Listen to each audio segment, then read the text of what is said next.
Right, I'm delighted to be joined by Manchester United legend Teddy Sheringham. It's always appreciated to be able to talk to you. And there's so much I want to get into today, but I grew up in a house of Manchester United fans, and I know that you must get asked about it all the time, but I won't be forgiven if I don't ask you about the 1999 Champions League final. So can you relive that moment for me? And especially after you scored that fantastic goal, I believe there was a conversation that occurred between you and Ollie, which is pretty fascinating. The fact that when I scored the equaliser, we walked back. That was in with 2 minutes to go of injury of 3 minutes of injury time. We walked back to the halfway line and looked around. The pair of us walked back, sort of arm in arm, round each other, saying to each other, "Look, this is unbelievable. We're in the Camp Nou. It's a beautiful night. Look at the pitch. It's stunning. You know, our fans are here. We just got back into the game. We're gonna have another half an hour on this football pitch. Great, eh?" And it was like, "Yeah, can't wait." And little did we know. 2 seconds or 2 minutes later, we'd scored again. Ollie had scored, and we'd won the Champions League. It's amazing, isn't it? I mean, can you recall the celebrations that must have occurred after that match? Because I imagine it was crazy. Oh, it was, yeah. I mean, the way we won it, we didn't play very well that night. It was just snatch and grab.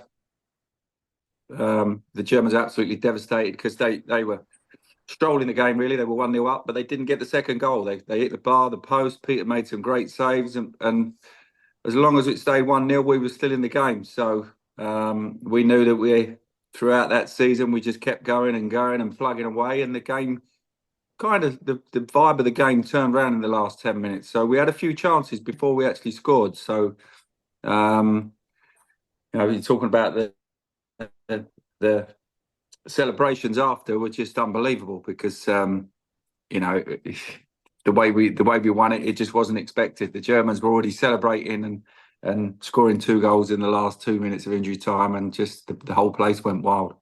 I mean, you had some pretty amazing moments in your career. Obviously, playing for England as well. I think there was the 4-1 victory over the Netherlands where you and Alan Shearer turned up. Can you relive that match for me? Because that was a great game for yourself.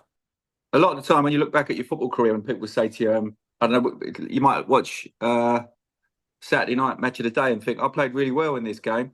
Can't wait to see it on the telly later. And you watch it and you go, oh, I didn't play as good as I thought. You know, you do a lot of running about on a football pitch. You make angles for someone. You do a lot of runs that you don't get the ball, but you're doing something for the team, or you might do a little bit of tackling back, and it's not really noticed.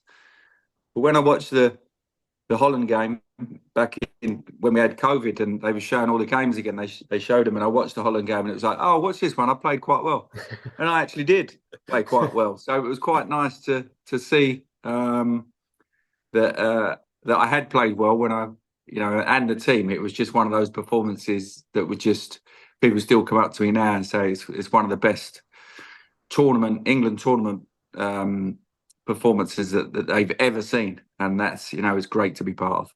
What was it like to play up top with Alan Shearer? Because I imagine that must have been an exceptional experience because the two of you were pretty deadly up there together. Yeah, it was great. We didn't really need to work at our relationship or our partnership. It was just one of those that we stayed out of each other's way, but worked in unison. We did a Q&A, fun enough, for the first time ever together last Friday.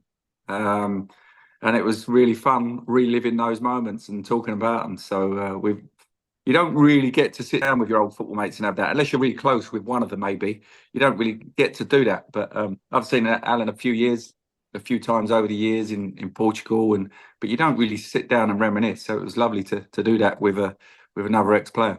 I can imagine you've obviously had brilliant memories for Manchester United, brilliant memories for England. What do you think is the craziest story of your football career, either on or off the pitch?